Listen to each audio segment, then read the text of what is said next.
Patreon.com/the Walk-Off Podcast. $4 a month gets you in there. Joel, I know you better as Hey Commie.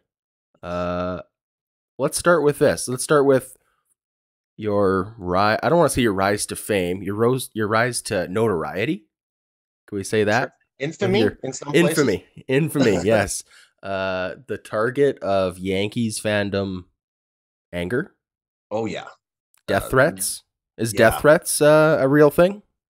Oh yeah. Michael Kay said he'd run me over with the team bus on the air. So I've had it.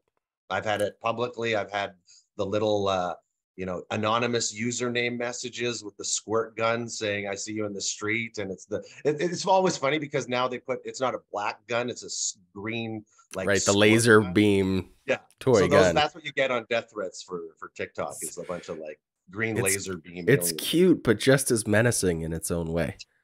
You look outside, but you've got a smile on you. You're like, it's kind of funny. That's green. Okay, so for people who don't know. For people who aren't familiar with what you did on TikTok, for people who maybe are new to the channel, by the way, thank you. We're at 50% growth over the last 2 months, which is awesome. We're pushing, I think we just hit 6,000 subscribers across our 2 channels here earlier this week, which is awesome. So if you haven't yet, Blue Jays podcast in Canada, and I'm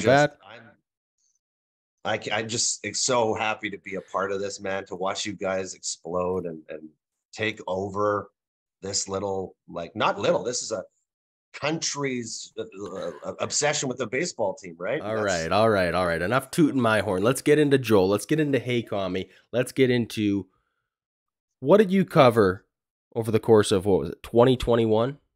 Yeah. The sticky stuff. Let's just go right back to the start. How did this come to be? What did you see happening? And what were you doing to save the game you love? Started, I'm going to say about April 14th, 2021. It was a Yankees Blue Jays series. So it was between then, I think, and the 16th of April. And Cole was pitching, right? So it's Garrett Cole's on the mound. Yankees ace, 327 strikeout guy with Houston. Triple crown. Him and DeGrom are the best pitchers. And every foul ball, every ball that goes into the dirt, every ball that gets alternated out of the game, I notice he's going into his glove. And he's going into his glove for something sticky. And it's really obvious. He's got his glove. Do I have a baseball glove around me? I don't. Yes, I do. There's one more. For those of you listening on iTunes or Spotify, Joel has grabbed a nice baseball glove. So Garrett Cole would have his sticky stuff here. He would have his sticky stuff here inside the glove, and just casually he'd get the ball back. He'd go in and grab a little bit of. Now this was called spider tack. This is a substance used by world-class strongmen, usually for something called Atlas stones, which is a massive 300 the big round stone balls. You're lifting up onto a pedestal. So they'll coat their forearms and their chests with this spider tack, so the 350-pound boulder doesn't crush their feet, right? That's understandable. That's understandable. In baseball, what it does when you apply a foreign substance to a ball is a spin rate multiplier. Okay, you're talking about going. Garrett Cole was. Now, velocity and control are very important, but we know now in baseball in 2023 that spin rate is maybe the most. If you want whiffs, if you want swing and miss, you're looking for spin rate. You can get swing and miss on 93 miles an hour, but if your spin rate's up in the 2500s, you're getting the same spin rate as a 99 mile.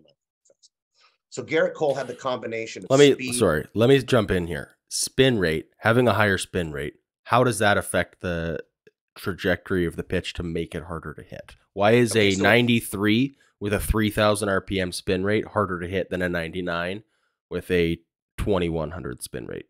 It's the ball's ability to either defy gravity or to, in the case of a breaking ball, a slider, a curveball, break more.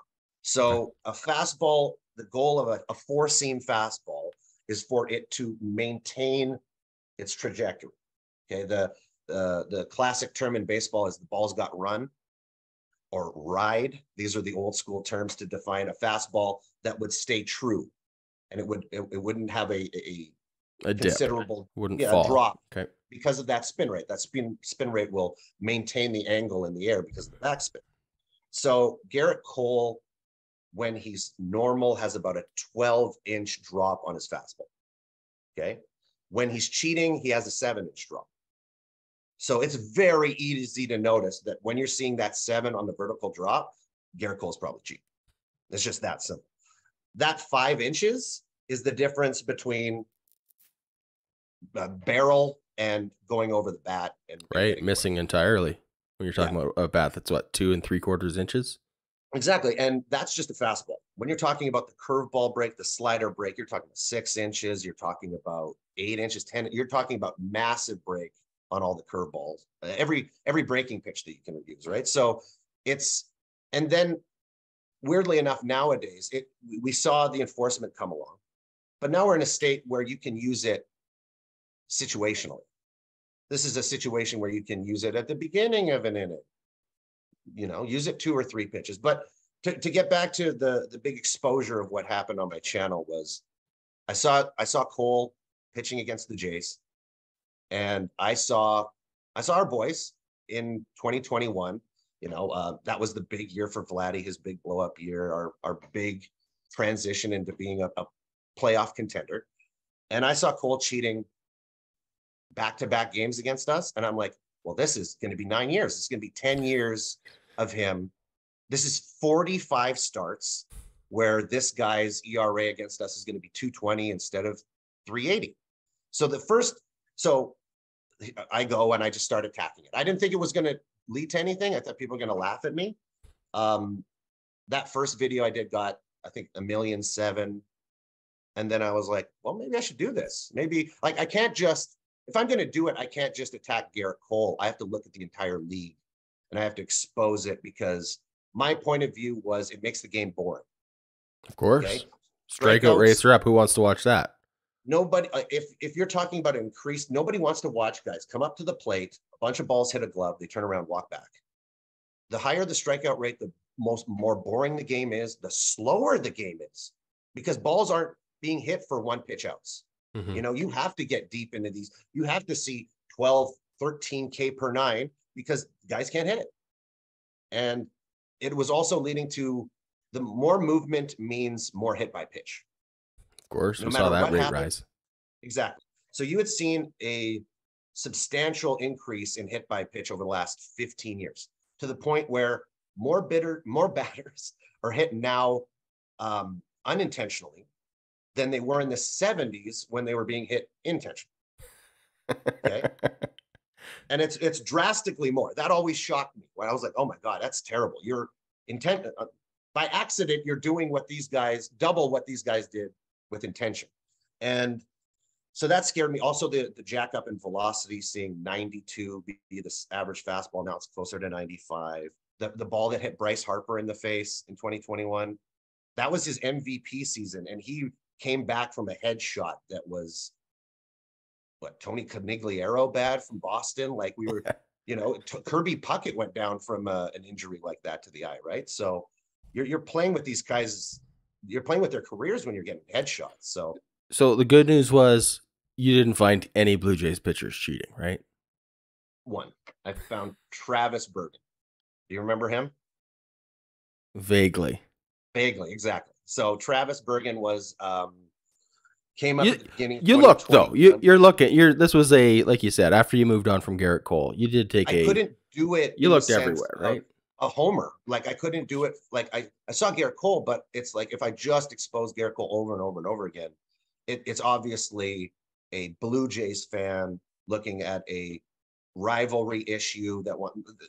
As soon as I looked at it from a team stand, like I said, like about the 5th person I exposed was a Blue Jay, because I watched the Blue Jays a lot. So that goes to show that the Blue Jays, for the most part, were an incredibly clean team, right? Except for Chatwood. Sure, he needed it. He should have used it a little bit more. I'm surprised he did. But being a Blue Jays fan, you don't see it unless it's being done against you. Mm-hmm. which was the case, which was most of the case. 60% of the league saw a 10% decrease in spin rate. So 60% of the league was using something more than what they should have been using. Okay. 30% of the league saw a 20% decrease. 10% of the league saw a 30% decrease. And when you look at a guy, weirdly enough, Shane Bieber put up a good season last year. His K rate dropped from, I believe, 13.5 per nine to 8. That's So 5 strikeouts a game that were just disappeared.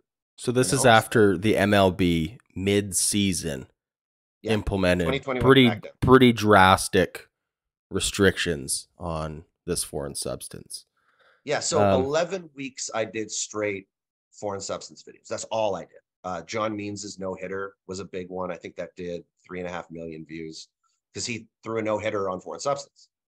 And where's John Means now, right? Like, he's got Tommy John, but he's not been the same guy since that foreign substance went away. Well, it's funny too. Like Josh Donaldson, obviously former Jay, came out pretty strongly and said, "Look, I have a whole catalog. I have a whole library of evidence of guys cheating," and that was almost certainly just your TikTok page he was referring to. Yeah, he said a few things that it was literally at the time that I had a video on TikTok called Baseball Cheating Catalog. So he used the term catalog, and I was like, "That's my term." And then I went and I put up, literally the day that he said that, I put up Josh Donaldson's pitching cheating catalog. And I just put up a compilation of all the ones that I had done. And then that ripped, I think, 2.5 million. So baseball, MLB was getting, I want to say, 1,000 hashtags a day off TikTok from people saying, "Why aren't you dealing with this?" off my videos. Like, they were getting bombarded with, "MLB, you got to stop this. What's going on? How come this guy's finding this stuff out and you're not?" You put the spotlight on it. The cockroaches had no choice but to scatter. And wildly enough, like, when they did something, and it was a fluke, because in the pre-existing collective bargaining agreement, the players had already signed to this agreement to not cheat, to not use a foreign substance. It's in the rule books. So all they did was enforce the rule, which they could do. And all of a sudden, it should have been every other year, that'd be a collective bargaining issue, and you'd have to pass that through and get that approved. Right. We're not passing a new rule. We're just enforcing a rule that has existed, that we've agreed to, that we haven't been enforcing. And now we're going to enforce it. So, yeah. Okay, so we do have to move on here. I do want to talk the Goldilocks balls and your thoughts on that. Let's spend a few minutes on that. But if you're enjoying this talk on the sticky stuff and the breakdown there, let me know in the comments, and we'll have Joel back on. We could talk this at depth another time, but we do have so much other things to get to. I don't want to spend the full 60 minutes just talking sticky stuff, and I know we could. So if you're enjoying that talk and the explanation and the breakdown, let me know, and we'll definitely revisit it. But for now, let's pivot. Goldilocks balls. What the heck is a Goldilocks ball? For anybody that doesn't know, why is it a big deal?